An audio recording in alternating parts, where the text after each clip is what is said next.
大家好，歡迎嚟到我哋嘅投資頻道。你有冇幻想過買一隻股票7日後翻倍，甚至更多？喺股票市場，呢種機會真係存在。賭場式股票投資係一場高風險高回報嘅遊戲，專注於短線暴升嘅股票。今日我會同你分享點樣揾到短線翻倍機會，包括揀股秘訣、入市時機同風險控制。準備好未？即刻抄低嚟緊嘅資訊啦！要喺7日內翻倍，揀啱板塊係你嘅第一步。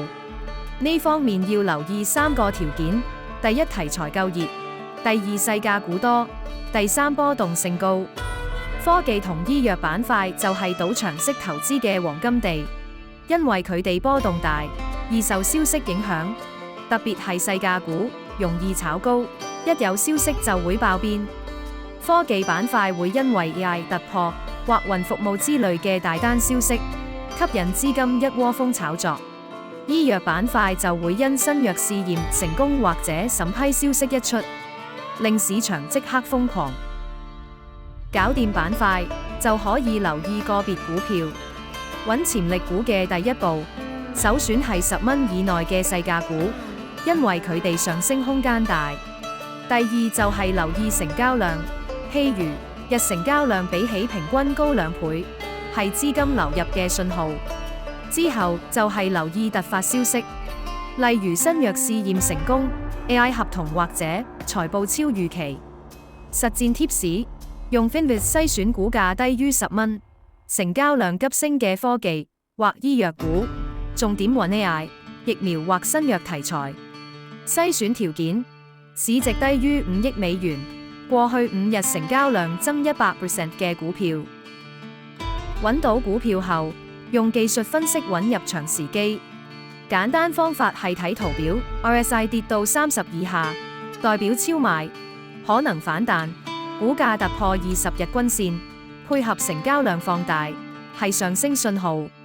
實例：2021年8月 ，Cassava Sciences（Sava） 喺 RSI 低位突破均線，7日升173.6%。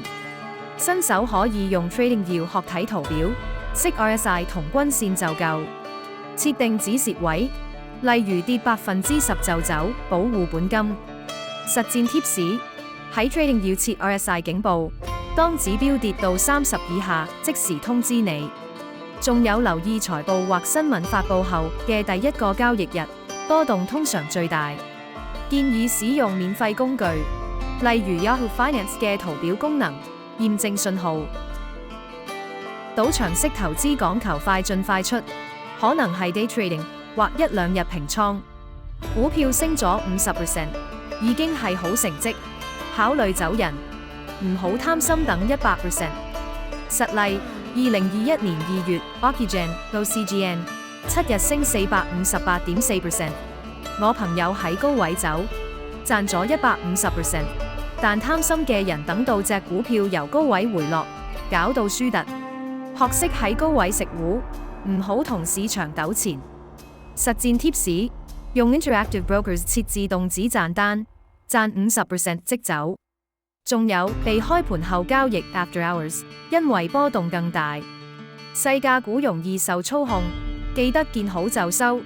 呢個決定容易令你 keep 住贏錢。賭場式投資刺激，但唔係亂賭。資金管理同心態係成功嘅關鍵。建議淨係用輸得起嘅錢去玩，例如10% 儲蓄，輸晒唔影響生活。設定止蝕同止賺位，例如跌10% 走，賺50% 鎖定獲利。分散風險，唔好將所有錢放一隻股票，例如分3至4隻科技或醫藥股，降低單一股票崩盤嘅影響。心態上，接受輸嘅可能性，贏咗唔好以為自己係股神，輸咗亦都唔好怪市場。一開始我係5000蚊一注，試過博隻醫藥股，3日賺咗15000蚊，但亦試過一注輸2000蚊。心態要穩。實戰貼士：每日檢討交易記錄，揾出你嘅弱點，想贏大錢一定要正面面對呢啲起伏。提醒大家，賭場式投資風險極高，可能一夜暴富，亦可能一無所有。Ocugen、Vaxart 同 Cassava Sciences 嘅翻倍暴升係事實，但7日翻10倍係極罕見，翻2至5倍已經好犀利。市場波動大，黑天鵝事件，例如突發負面消息，隨時出現，控制得唔好嘅話，你可能喺幾分鐘內輸晒本金。所以唔好用借嚟嘅錢或生活費去玩，量力而為。總結：先選擇投資科技、AI、雲計算同醫藥、生物科技板塊，再篩選出高波動細價股，用技術分析，快進快出，做好資金管理。只要運氣同策略配合，7日翻倍唔係難事。如果覺得有用，記得 like 同 subscribe。等我哋下條片再傾投資秘訣。本影片內容僅供參考，不構成投資建議。股票投資有風險，特別係賭場式投資，可能導致重大損失。請自行評估同承擔後果，謹慎行事。